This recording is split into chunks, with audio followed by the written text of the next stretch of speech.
Middle east में जंग के बीच एक बड़ी खबर सामने आई है। मिसाइल और ड्रोन हमलों से बचकर ईरान से 550 भारतीय सुरक्षित बाहर निकल आए हैं। आखिर उनकी वतन वापसी कैसे हुई? मिडिल ईस्ट में लगातार बढ़ते संघर्ष की अभी क्या स्थिति है, जानेंगे इस वीडियो में। नमस्कार, न्यूज़ 18 डिजिटल देख रहे हैं आप और मैं हूं आपके साथ हिमांशु पांडे। ईरान से 550 भारतीयों के सुरक्षित लौटने को लेकर विदेश मंत्री एस जयशंकर ने सोमवार को एक्स पर पोस्ट किया। उन्होंने बताया कि ईरान से अब तक 550 भारतीयों को सुरक्षित निकाल लिया गया है। एस जयशंकर ने इसके लिए आर्मेनिया की सरकार और वहां के लोगों का धन्यवाद कहा है। दरअसल आर्मेनिया विदेश मंत्री अरारत मिर्जोयान के सहयोग से ही भारतीयों को सुरक्षित बाहर निकाला गया है। विदेश मंत्री एस जयशंकर ने सोशल मीडिया हैंडल एक्स पर किए पोस्ट में लिखा कि ईरान से अब तक 550 से अधिक भारतीय नागरिकों को सुरक्षित निकासी में सहयोग के लिए आर्मेनिया की सरकार और वहां के लोगों का धन्यवाद। इस चुनौतीपूर्ण समय में उनके सहयोग की सराहना करते हैं। इसके साथ ही विदेश मंत्री ने कहा कि इस मुश्किल समय में येरेवन की ओर से मिली मदद की भी वे बहुत कद्र करते हैं। उन्होंने अपने आर्मेनियाई समकक्ष अरात मिर्जोयान के सहयोग को भी सराहा। भारत सरकार ईरान समेत मिडिल ईस्ट के देशों में फंसे भारतीयों को वहां से निकालने का लगातार प्रयास कर रही है। इसी कड़ी में ईरान से भी भारतीयों को निकाला जा रहा है। भारत सरकार के मुताबिक ईरान से अब तक 550 भारतीयों को सुरक्षित निकाल लिया गया है। ये सभी आर्मेनिया और दुबई के रास्ते नई दिल्ली स्थित एयरपोर्ट पहुंचे। इनमें छात्रों की संख्या ज़्यादा है।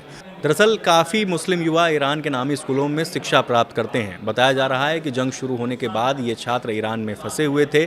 मिडिल ईस्ट में बढ़ते सैन्य तनाव के कारण वहां रह रहे भारतीय नागरिकों की सुरक्षा को लेकर चिंता बढ़ गई है।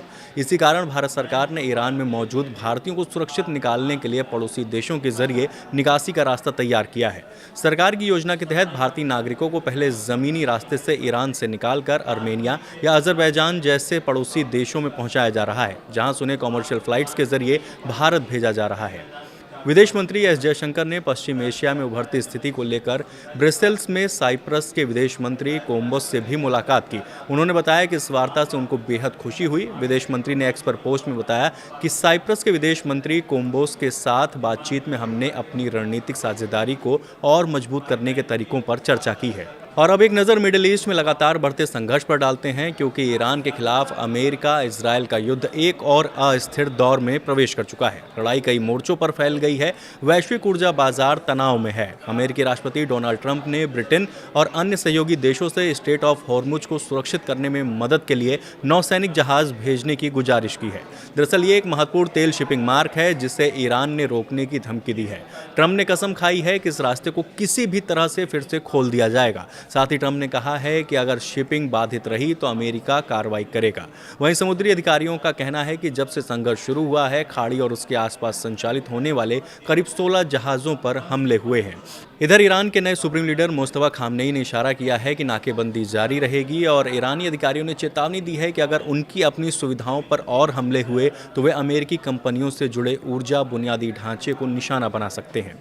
फिलहाल इस वीडियो में इतना ही। ऐसे और वीडियोस के लिए बने रहिए न्यूज़ 18 के साथ। नमस्कार।